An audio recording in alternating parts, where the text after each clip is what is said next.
Chers amis, bonjour. Nous sommes aujourd'hui le 22 novembre 2021.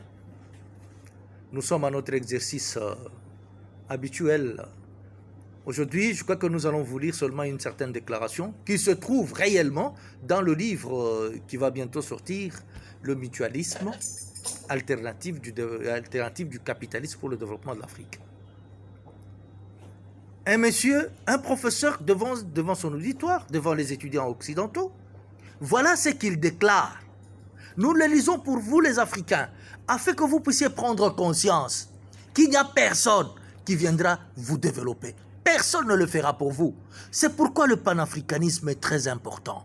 Nous devons revenir au panafricanisme afin de nous émanciper culturellement, économiquement, politiquement, socialement. Nous devons nous émanciper. Si nous ne le faisons pas par nous-mêmes, personne d'autre ne le fera pour nous. Écoutez cette déclaration. Il dit ceci. L'Afrique subsaharienne a été fondamentalement pour la prospérité des pays développés et l'Afrique a un rôle clé à jouer en tant que fournisseur de ces matières premières. Et nous ne permettrons pas aux pays d'Afrique subsaharienne d'y échapper. Nous faisons tout ce qu'il faut pour maintenir l'Afrique subsaharienne dans son état de pauvreté actuel.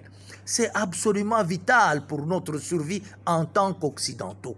Il faut qu'on soit clair sur ce point, ok? Et toutes les structures et organisations internationales, toutes les institutions académiques et tous les enseignants économistes sont tous conçus pour maintenir les Africains dans leur situation actuelle. Et vous les professeurs, et vous les académiciens africains, vous êtes conçus pour quoi? Pour nous attacher désormais au capitalisme. Vous êtes conçus à quoi? À nous garder dans la pauvreté, en nous faisant croire que les institutions financières viennent pour nous aider? Non. Nous devons arrêter ce raisonnement et nous devons changer le fusil d'épaule. Je continue ce que notre professeur est en train de dire. Qu'il s'agisse de l'Europe, des États-Unis et maintenant de la Chine, c'est exactement les mêmes objectifs vis-à-vis de l'Afrique. Nous avons besoin d'appauvrir l'Afrique et de l'y maintenir parce que nous avons besoin de leurs matières premières. Et nous les voulons le moins cher possible. Voilà le message. Cela ne signifie pas que les Africains ne peuvent pas s'en sortir. Au contraire. Mais il s'agit ici de les en empêcher. Est-ce que vous comprenez? Ils savent que si nous nous réunissons, nous en sortirons. Mais que faut-il faire? Il faut nous empêcher de sortir du capitalisme où nous sommes déjà enrôlés.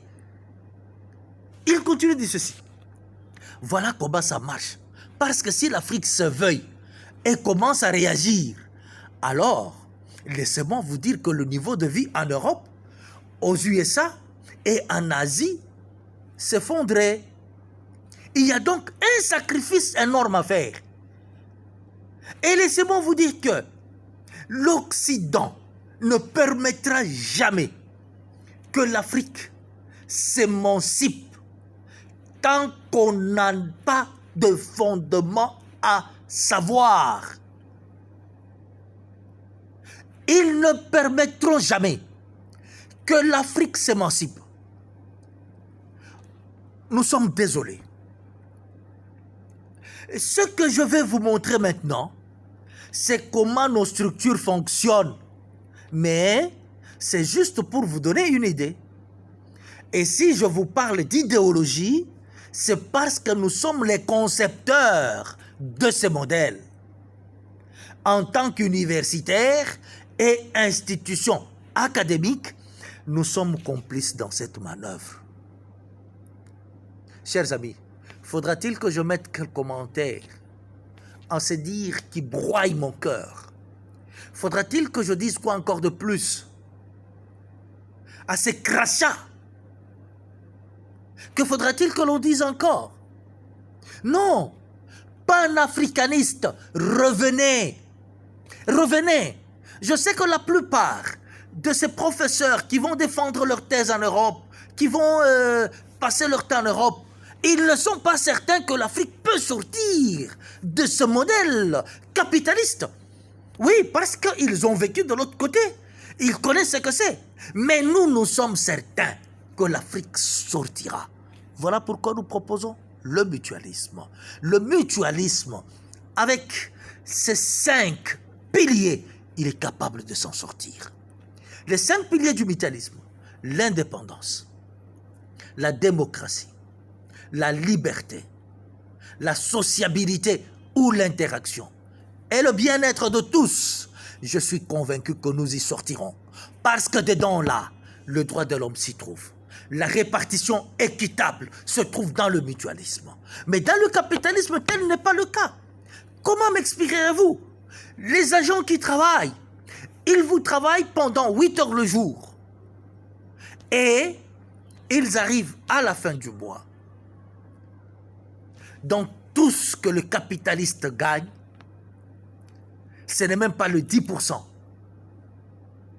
de ses bénéfices qu'il donne à ses agents. Allez-y comprendre quelque chose. Mais dans le mutualisme, c'est la répartition équitable qui est d'obligation. Bonne journée à vous tous. Et je crois que vous éveillerez votre conscience afin que tous, nous puissions nous attacher au mutualisme.